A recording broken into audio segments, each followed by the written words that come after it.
बाबा जी की प्यारी सास संगत जी राधा स्वामी। एक बार एक साहूकार आदमी था। वह परचून की दुकान करता था।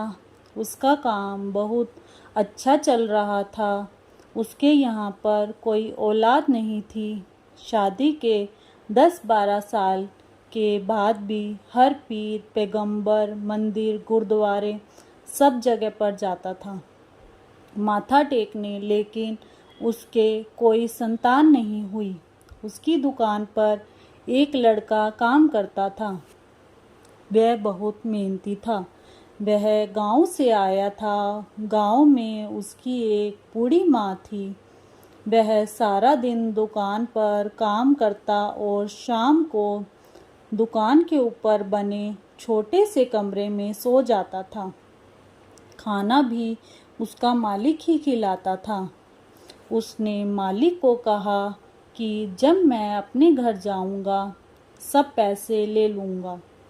अभी मेरी पगार आप अपने पास जमा कर लें।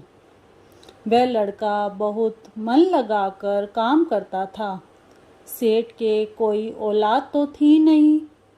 उसकी पत्नी ने कहा, हमारी कोई औलाद तो है नहीं।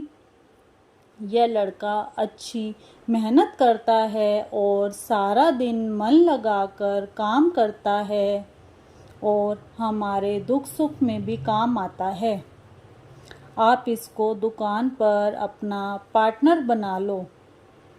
तो साहूकार ने उसे अपनी दुकान पर पार्टनर बना लिया और कहा, मेरी जितनी कमाई होगी उसका 10% मैं तुम्हें दूंगा। लड़का खुश हो गया और पहले से भी ज़्यादा मेहनत करने लग गया। काफ़ी समय के बाद उसके घर से पत्र आया कि उसकी माँ गुजर गई है। तो वह अपने घर जाने के लिए साहूकार को कहने लगा, सेठ जी आप मेरा हिसाब कर दें और मेरे जो पैसे बनते हैं आप मुझे दे दें। शायद अब मैं यहाँ पर दोबारा ना आ सकूं, क्योंकि गांव में जो ज़मीन है मैं वहीं पर रहकर उसे संभाल लूँगा। उसके दोबारा वापस न आने से सेठ को चिंता हुई। इसके बिना मैं काम कैसे संभालूँगा। सेठ ने जब उसका हिसाब बनाया उसके बहुत सारे पैसे बन गए, क्योंकि जब से वह दुकान पर काम करता था उसने एक पैसा भी नहीं लिया था। सेठ तो यह देखकर सोच में पड़ गया कि आधे से ज़्यादा पैसा मुझे इसको देना पड़ेगा। उसने अपनी पत्नी से कहा कि यह लड़का इतने सालों से काम कर रहा है, इसने आज तक मुझसे एक पैसा भी नहीं लिया, लेकिन अब यह सारे पैसे मांग रहा है। तो हमारे पास जितने पैसे हैं उसमें से आधे से ज़्यादा इसे देने पड़ेंगे। हम गरीब हो जाएंगे।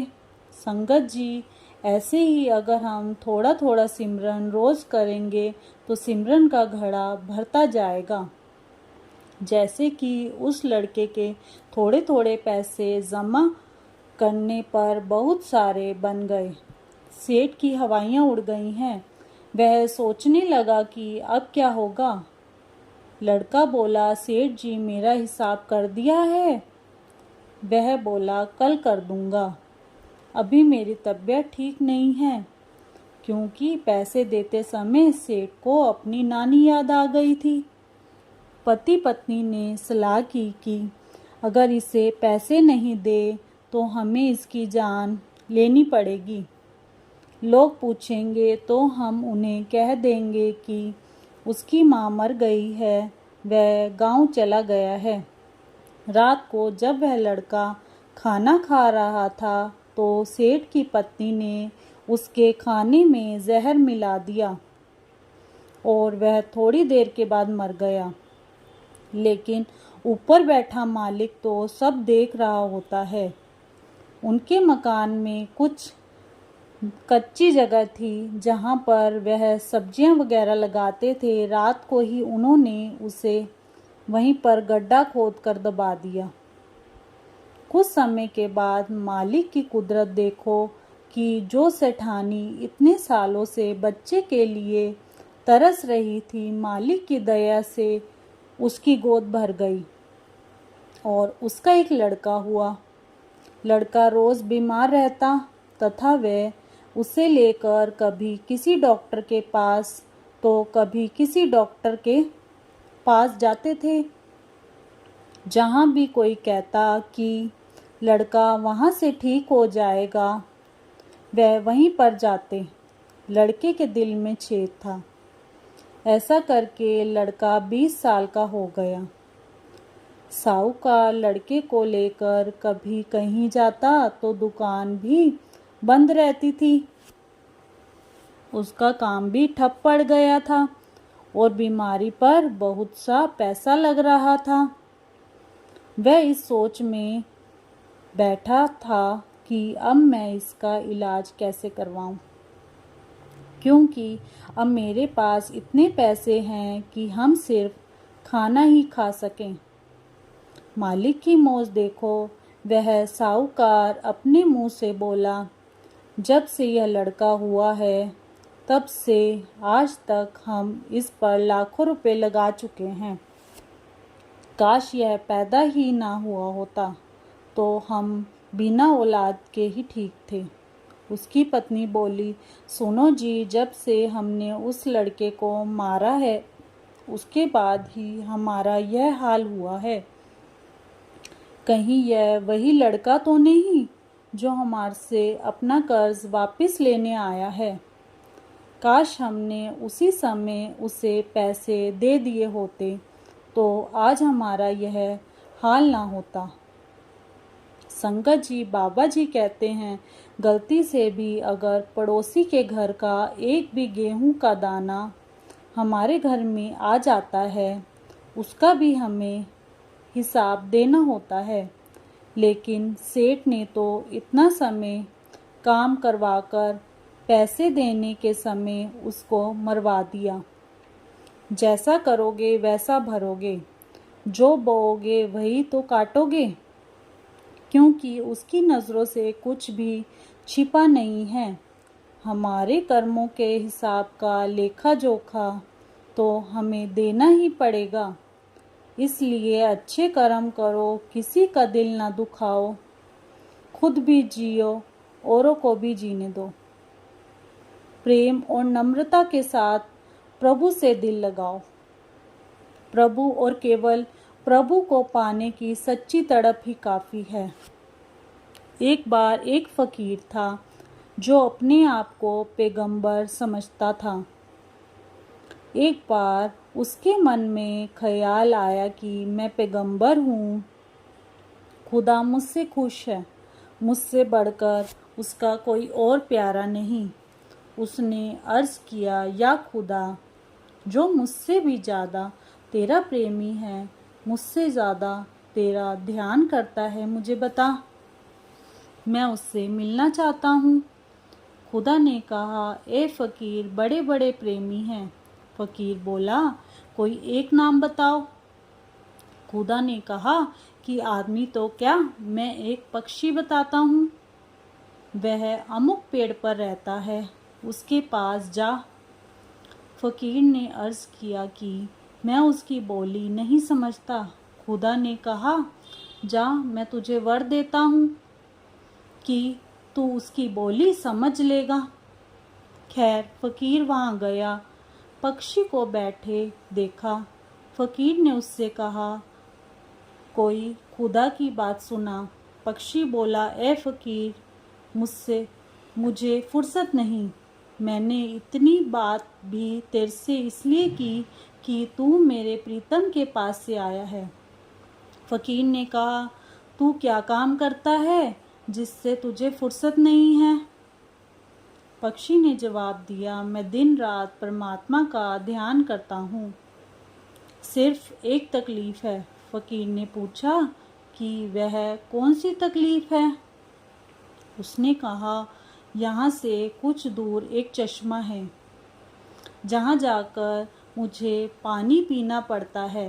फकीर ने पूछा कि चश्मा कितनी दूर है। उसने कहा कि यह मेरे सामने जो गेहूं का खेत है इससे आगे है। फकीर बोला, यह तो कोई दूर नहीं। इस पर पक्षी ने कहा, मैं तुझे क्या बताऊं, मेरे लिए तो इतना मैं मुश्किल है क्योंकि सिमरन छोड़कर वहां जाना पड़ता है।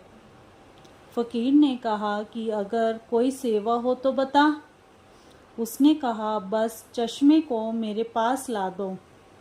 फकीर ने कहा कि यह तो नहीं हो सकता। फिर और कोई सेवा नहीं है, कहकर पक्षी सिमरन करने लग गया। मतलब तो यही है कि जो खुदा के आशिक हैं उनका उसके साथ इतना प्यार होता है कि पल पल उनका ध्यान खुद में ही लगा रहता है। जिस तरह अगर कोई कौवा समुद्री जहाज पर बैठ जाए और जहाज चल पड़े तो वह कहीं और नहीं जा सकता। नीचे समुद्र है, ऊपर आसमान, उड़ता है और वापस जहाज पर आ बैठता है और कोई जगह ही नहीं है। इसी तरह खुदा के आशिकों का भी जहाज के कौवे जैसा हाल होता है। केवल नाम पा लेने से कोई सत्संगी नहीं बन जाता। सत्संगी को अपने जीवन को संत मत के साँचे में ढालना चाहिए। उसका हर एक विचार, वचन और कर्म संत मत के असूलों के अनुसार होना चाहिए। कथनी से ज़्यादा ज़रूरी है विचारों की शक्ति तो और भी अधिक है। सत्संगी का रोज़ का जीवन और रहन सहन बहुत साफ है और ऊंचे दर्जे का होना चाहिए। उसके रहने से ही यह जाहिर होना चाहिए कि वह पूरे सतगुरु का शिष्य है। सतगुरु सेवा सिमरन का बल बख्शो जी। सतगुरु द्वारा दिए गए 3 वरदान सत्संग, सेवा और सिमरन वो 3 क्षत्रियाँ हैं जो हमें समस्त दुखों से बचाता है। रिश्ता गुरु से कुछ ऐसा निभा दो जितना सबे मिले, गुरु की सेवा में लगा दो, इतना असर छोड़ दो दुनिया पर कि हर कोई कहे हमें भी अपने गुरु से मिला दो। जिंदगी मिलती है सतगुरु को पाने के लिए, सेवा सिमरन करने के लिए।